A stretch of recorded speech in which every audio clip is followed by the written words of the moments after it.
What's up guys, Dan with Ninjacators here, and I wanted to show you one of my favorite tools to trade futures with called the Moving Average Crossover from Ninjacators. But before I do, be sure to check out FastTrack, live trade rooms, funding, Discord, and software all in one place. Check out the link in the video description below.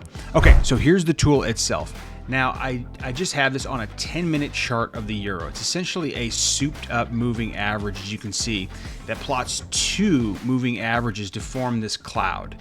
Okay, in this case, I have it set so that the blue is the uptrend and red for a downtrend. Okay, this can change, or this changes as these two moving averages cross over one another. So if you go into the settings, you can see, scroll down, go over to your moving average crossover tool. It's set up there. You can change it from an EMA to whatever kind you like. I like the EMA. You can use a simple moving average. You can use whatever you want. But I've found that these settings work very well for the time frames that I like to trade off of. So here's a 5 minute, I'm sorry, a 5 period for one of the moving average lines, and a 13, and that's the one I use. And on here I just kept it right out of the box, the blue and the red for the uptrend and downtrend.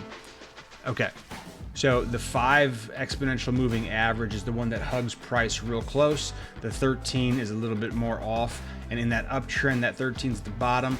In the downtrend, that 13 is at the top. 5 is the one that's going to hug price. So as they cross over, you can see that shifts from blue to red. Okay, this is the way that I use this is I use it as a trend alert, and it's an excellent tool to track trends and visually alert me to the changes in the trend.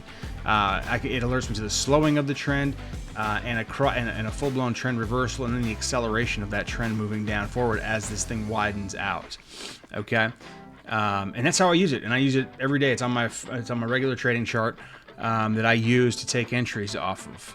Okay, it's a great tool, and there you have it. That's essentially it. One of my favorite tools that I use on my trading screen. To grab this tool and others, be sure to give FastTrack a look in the link below, as this is part of the package as well.